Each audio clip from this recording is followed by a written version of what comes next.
नमस्कार. एकंदरीतमध्ये आपलं मनपूर्वक स्वागत.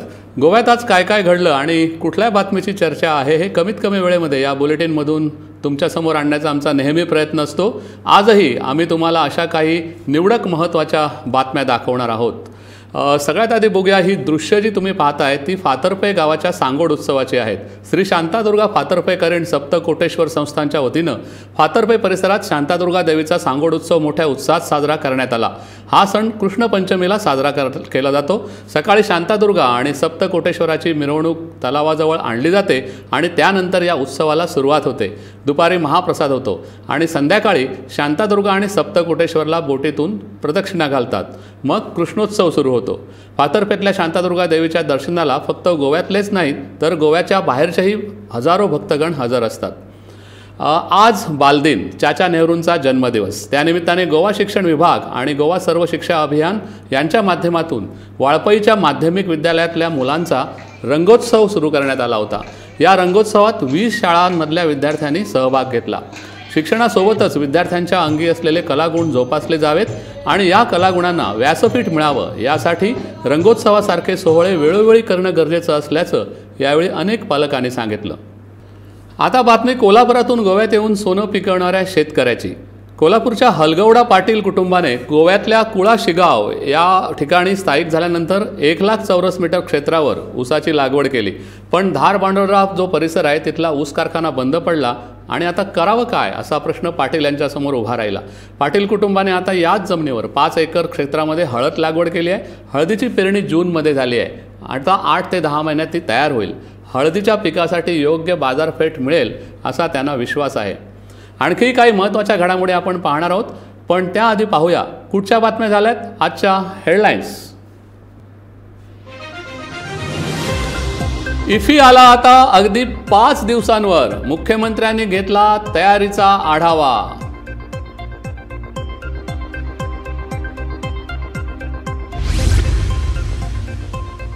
भाजपमध्ये आलेल्या बंडखोर काँग्रेस आमदारांविरोधातली दाखल अपात्रता याचिकेवर येत्या 15 दिवसात घेणार सुनावणी. सभापती रमेश तवडकरांचं नवं आश्वासन.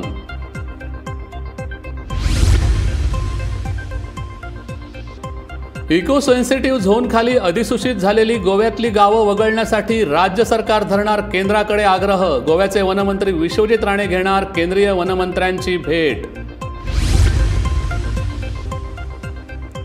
डिचोली नगरपालिकेचा बायोमिथेनेशन प्रकल्प झाला पूर्ण.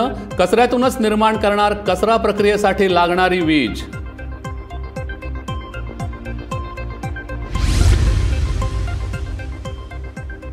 शाळेच्या आवारात विद्यार्थ्यांना सिगरेट गुटखा विकणाऱ्यांवर कारवाई कधी करणार? पणजीतल्या डॉन बॉस्को शाळेबाहेर संतप्त महिलांचं आंदोलन.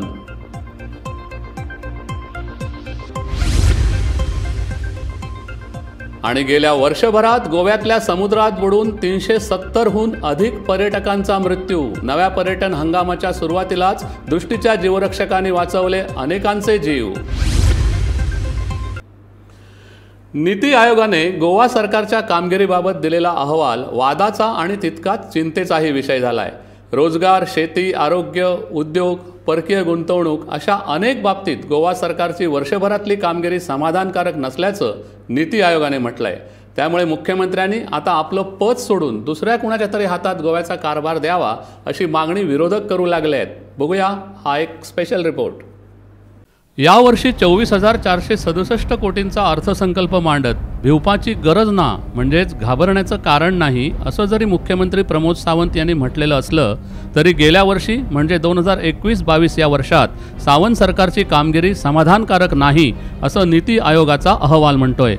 रोजगार, शेती, उद्योग, शिक्षण, आरोग्य या सर्वच क्षेत्रात सावंत सरकार कमी पडल्यामुळे मुख्यमंत्र्यांनी पाय उतार व्हावं अशी मागणी गोवा फॉरवर्डचे अध्यक्ष विजय सरदेसाई यांनी केली आहे. नीती आयोगाच्या आकडेवारीनुसार रोजगार देण्यात नापास. पारंपरिक व्यवसायांना प्रगत करण्यात नापास, महिला आणि मुलांच्या आरोग्याचे प्रश्न सोडवण्यात नापास, परकीय गुंतवणूक राज्यात आणण्यात नापास, सरकाराचे प्रमुख म्हणून मुख्यमंत्री सर्वच बाबतीत नापास झालेत. भाजपाच्या केंद्रीय नेत्यांना माझा एक प्रश्न आहे की जर तुमच्याच सरकाराचा नीती आयोग तुमच्याच राज्य सरकाराच्या मुख्यमंत्र्यांना नापास करत असेल तर त्यांना त्या पदावर ठेवतायच का? ते लगेच पायउतार झाले पाहिजेत. सर्टिफाय केला की हो मुख्यमंत्री फेल म्हणून सगळ्या हातून जाल्यार ताका दवरता कित्याक? He has to be made to step down. अरे if is a complete failure on everything you should be replaced immediately. सगळ्यात जास्त बेरोजगारीचं प्रमाण असलेलं गोवा हे भारतातलं तिसरं राज्य आहे असं नीती आयोगाने म्हटलंय. उद्योगांना अनुकूल वातावरण निर्माण करण्याच्या कामगिरीत 2015 साली इतर राज्यांच्या तुलनेत 19व्या स्थानावर असलेलं गोवा 2019ला 24व्या स्थानावर फेकलं गेलंय असंही नीती आयोगाचा अहवाल सांगतो. एक नजर टाकूया नीती आयोगाच्या अहवालातल्या ठळक मुद्द्यांवर. आयोगाच्या माहितीनुसार गोव्याची वित्तीय तूट वाढत चालली आहे. शेती आणि मत्स्यपालन उत्पादन सातत्याने घटत चाललंय. राज्यात परकीय गुंतवणूक आणण्यात सरकार कमी पडतंय. गोव्यात आत्तापर्यंत फक्त 263 कोटींचीच परकीय गुंतवणूक आली आहे. जीडीपीच्या सापेक्ष राज्याचं कर्ज वाढत चाललंय. सरकारने ढीगभर योजना जाहीर केल्या पण यातल्या अनेक योजनांवर प्रत्यक्ष खर्च झालेला नाही. इतकंच नाही तर महिला आणि बालकांच्या आरोग्याकडेही सरकारचं दुर्लक्ष होत असल्याचं नीती आयोगाने म्हटलंय. आयोगाच्या या अहवालावरून विरोधकांनी सरकारवर टीकेची झोड उठवताच राज्याचे उद्योगमंत्री मुख्यमंत्र्यांची बाजू सावरायला पुढे आलेत.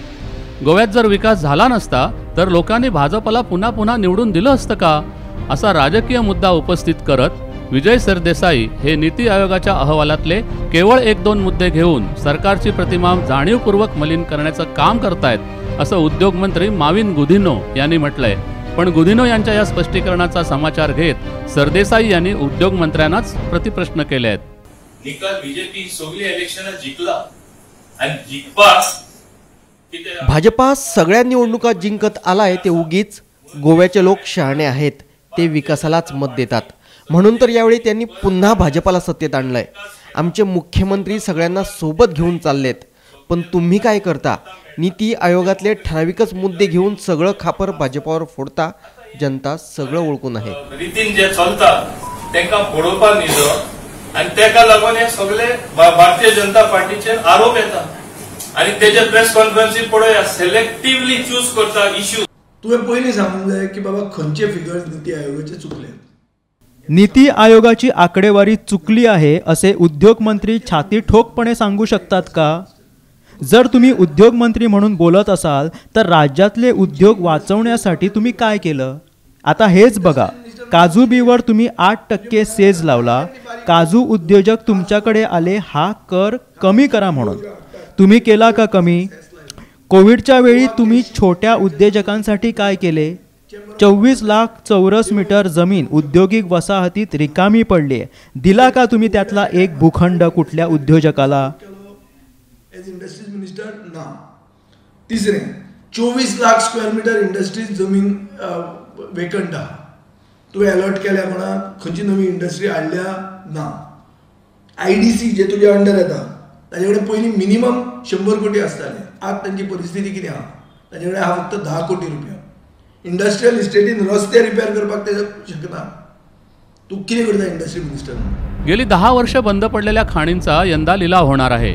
त्यातून सरकारला चांगला महसूल मिळणं अपेक्षित आहे. 2 वर्षांच्या नुकसानानंतर यंदा पर्यटन व्यवसायातही तेजी येईल असा विश्वास उद्योजकांना आहे.